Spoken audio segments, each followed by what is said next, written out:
We kind of started out playing in a jazz band together. We were studying and we were playing like proper traditional instruments, proper traditional jazz, and we kind of we could never get any of our friends to our gigs because they were kind of boring.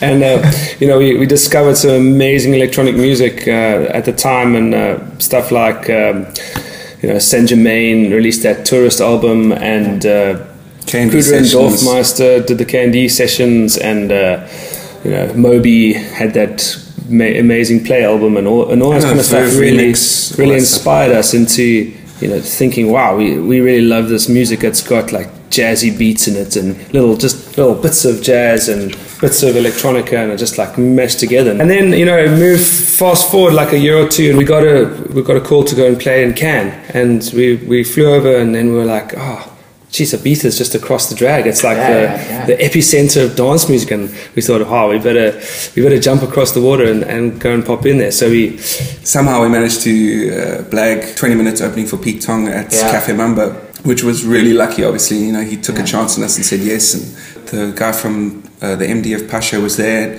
and he saw us play, and he said, well, what are you doing? What are you doing later? And we said, well, we looked at our diary. It was like nothing.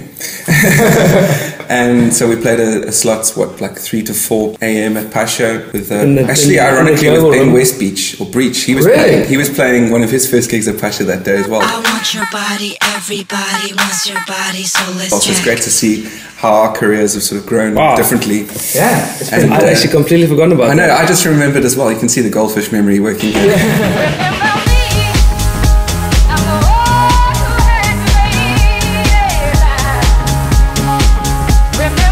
Let's talk about your new album. The sample of Remember Me.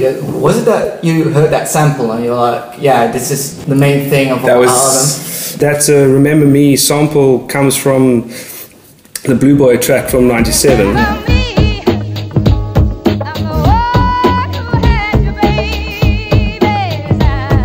Which originates from a song that Marlena Shaw did in the '70s called Woman of the Ghetto.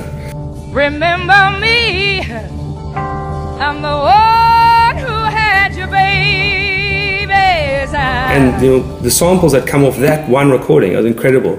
There's Saint Germain sampled one part of that song in Rose Rouge that I want you to hear. Put your hands together one time. It's all from there. Dom actually came up with the idea to do the song in the first place.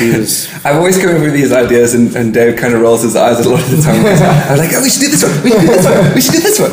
Anyway, this was one that stuck, and there was a whole generation of people who hadn't heard it, you know, maybe forgotten about it, and we were like, we should do a remix. So we did one, and 3 Second Memory, which Remember Me, 3 Second Memory, we're called Goldfish. Once we finish the track, this is the title track for the album. Yeah, it's very good.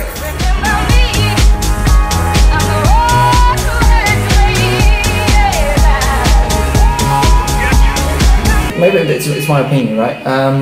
That you, on this album, it's really a mix between the back to basic Goldfish on 7 years ago and quite of the new house style.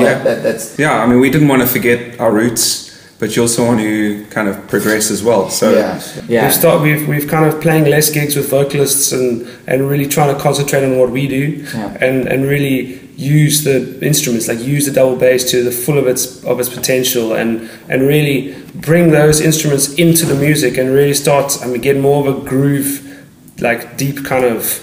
There's nothing worse than like if there's an instrumentalist in a dance music context being brought in like a cheap trick, like look, there's the sax player, exactly. Look, there's the dancing monkey. There's the bongo guy. You know, like we didn't want to do that. So we've always kind of been nervous and allergic to actually overdo it.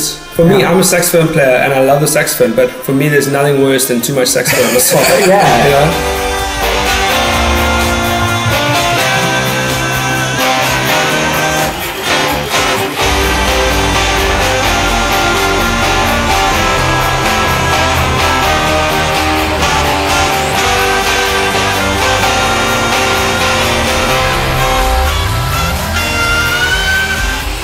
Hey guys, what's your relationship with Amsterdam? I read somewhere that you're really it's our favorite city. Yeah, I love it. Amazing place, man. So, what's your favorite venue here in Amsterdam? Do you have? We love playing outdoors, obviously. Yeah. I think. But you guys are so sport, man. I mean, you've got the Paradiso, you've got the Melkweg. I mean, those are two like top-class venues. I mean, medium-sized, intimate venues where everyone can see the artists performing. It's not too far away. And you'll be surprised how many places around the world don't have that sized, amazing venues like that. And of course, you've not even one. And you guys have got the Gassa, such a just an interesting venue, and Heineken Music Hall is just like unbelievable. Those guys, they rigged our show out in like one day, and that was a crazy, amazing technical.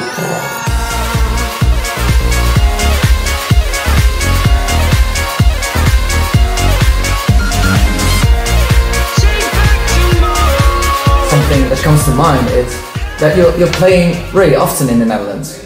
It's quite interesting because we've been coming here and it sells out every single time. But in some ways, I think we like this, is that we haven't broken through to the mass like household name thing that some of the other big names have.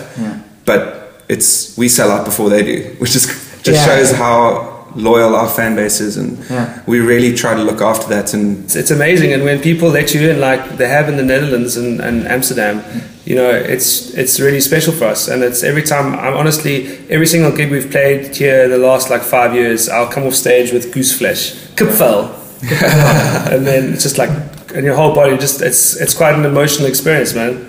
It's awesome.